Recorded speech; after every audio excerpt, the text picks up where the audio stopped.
Hello, today we will be exploring immigration in Canada. Let's look at some ethical dilemmas and early immigration policies. Before the construction of the Canadian Pacific Railway, there were many Chinese immigrants who came for the Fraser River Gold Rush in 1858. 2 decades later, more than 15,000 Chinese laborers came to help construct the railway. As the construction of the railway was nearing completion, to restrict more Chinese immigrants, in 1885 the Canadian government passed the Chinese Immigration Act. It included a $50 head tax. It was cleverly made $50 so becomes an obstacle for entry into Canada. This is because an average Chinese laborer earned $300 a year and saved only $43 after living expenses.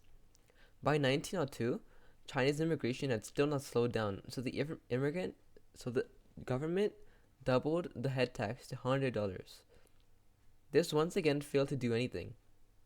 In Canada between 1881 and 1921, the Chinese population grew from 4,400 to just shy of 40,000. This is why on July 1st, 1923, the head tax was taken away completely. Although the Chinese Exclusion Act was passed, which banned all Chinese immigrants except a few merchants, diplomats, and students. Institutional racism, more commonly known as systematic racism, had a very negative impact on the Chinese community. The government had denied Chinese people to vote and to practice law or medicine, just like how indigenous people couldn't practice law or medicine without losing Indian status. The head tax had a devastating impact on the families of Chinese laborers who could not financially afford to enter Canada. Separated from their families living in China, these laborers regularly sent their earnings back to their families, but don't get to see them without having to go days without eating. This is because they were systematically impoverished. They received one they received one apology from Stephen Harper in 2008 and one from Justin Trudeau in 2016. In 2009, Stephen Harper issued an official apology after much demand by the Chinese community. They also proposed that all families who were affected by the head tax be compensated with money. Each family received $20,000 respectively.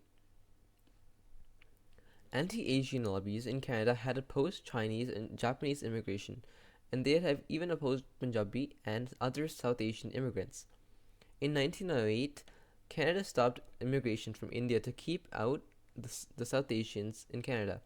One regulation that was put in place is the Continuous Journey Law. They blocked the entry of anyone who came to Canada, with the exception of a continuous journey from their home country.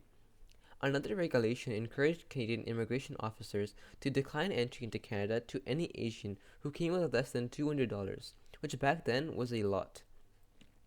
A wealthy Sikh named Gurdit Singh Sirhalli searched for a ship to carry Punjabi immigrants to Canada. He found a steel-hulled steamship called the Kamagata Maru. On the ship, there were 337 Sikhs, as well as some Muslims and Hindus. They reached Vancouver Harbor from Hong Kong on May 23, 1914, but the residents of Vancouver were not happy. Their arrival provoked a lot of opposition for entry, and there was a lot of effort to force the ship to return back to India or Hong Kong. Local South Asians tried to fight the deportation, but were unsuccessful. 19 people were killed, and many others went to jail for getting off the ship. The remaining passengers were sent back. As the Sikh community grew largely in numbers, they demanded an official apology for the mistreatment and discrimination faced in the Kamagata Maru incident. Another horrifying incident of the effects of immigration policies is the St. Louis incident. Similar to the Kamagata Maru incident, close to 1,000 passengers aboard a ship were declined entry into Canada. This happened on June 7, 1939. Let's look at the story behind this. 1939 was the year in which the Second World War had begun. The passengers of SS St. Louis were Jewish refugees who hoped to come to Canada, seen as a safe place to seek refuge. They were denied entry by both Canada and the US. It was discovered that close to half of the Jewish refugees died in the Holocaust because they were sent back to Germany. The government had apologized to the surviving passengers, and there was even a sculpture created at the Canadian Museum of Immigration. The Multicultural Act was an effort made by the federal government to promote and maintain diversity and multiculturalism in Canada. It came into effect in 1988. It promised to make efforts towards eliminating discrimination and to remove obstacles that prevent equal participation in society. The Act also recognized Canada's multiculturalism and the importance to protect heritage, culture, and religion.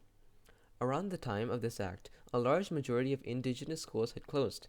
Canada had made tremendous efforts to ensure that the country is accepting of all races, all cultures, and all genders.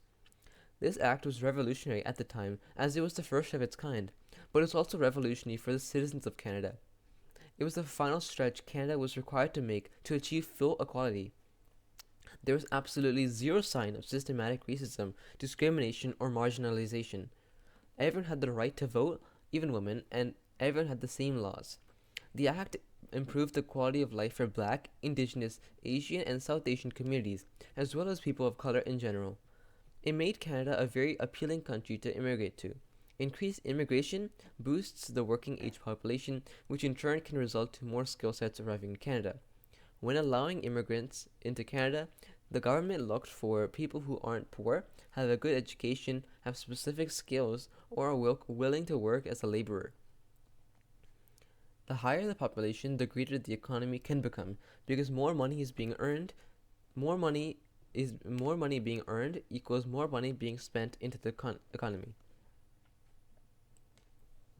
In Canada, when there were Chinese immigrants and South Asian immigrants, for example, the public was not happy. They didn't want them in the country and made efforts to get them deported most of the time.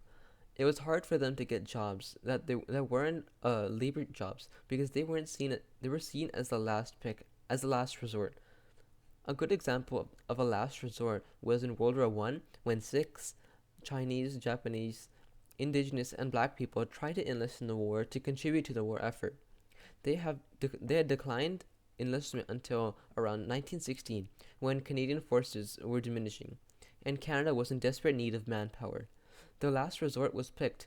Many weren't even put into combat units though. For example, Black men were put into the No. 2 Construction Battalion, a non-combat unit, associated with labor work. Many soldiers and force leaders even refused to fight alongside them. Let's look at contributions made by immigrants in Canada. Firstly, Chinese immigrants, as we learned, immigrated to Canada to work on the Pacific Railroad. Majority of the labor work was done by these Chinese immigrants. The railway had been a staple for transportation of people as well as goods back in the day. The most obvious contribution made by immigrants was back when Canada was still being established. This is by the European and French settlers who had habitated Canada, building the infrastructure and economy, almost jump-starting the country. Canada could never have become what it is today without the origination. Immigrants also played important roles in the wars. Sikh soldiers, Chinese soldiers, and Indigenous soldiers helped increase the numbers of enlistment in forces, which aided Canada to win many battles. Let's also acknowledge the No. 2 Construction Battalion, who constructed landing platforms, built trenches, and did intensive labor work that was in its own way vital to the war effort. The Kamagata-Maru incident, as well as the first wave of Sikh and South Asian immigrants, sparked the beginning of Indian culture and heritage in Canada. Gurdwaras were being built, religious temples which allowed Sikhs and other Indians to be more closely connected to their culture, whilst being in a different country and a different continent. This is what helped not only heritage to further develop in Canada, but it was also a development in identity for Indians, feeling close to home, closer to their rich culture, which makes them. At the present time, Indians take up a large demographic in Canada and contribute to Canada's rich culture and multiculturalism. Throughout the years, there have been many political trends and shifts toward immigration policies or acts that restrict and bottleneck immigration into Canada. These can include the Chinese Immigration Acts and the Chinese Exclusion Acts, which restrict the immigration of Chinese people.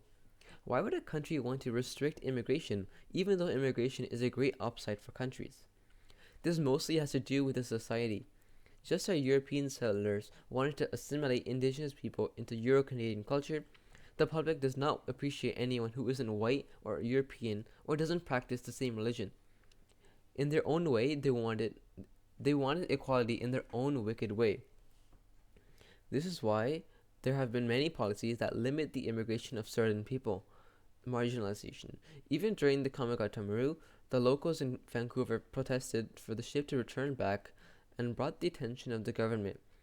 They wanted to stay the majority of Canada and did not value and respect immigrants. Before World War One, Canada was in an economical depression, and that is why for Canada the war was so beneficial. It practically jump started the economy. A strong economy is a pull factor for immigrants looking for a better life. As we know, increased immigration in turn helps the economy.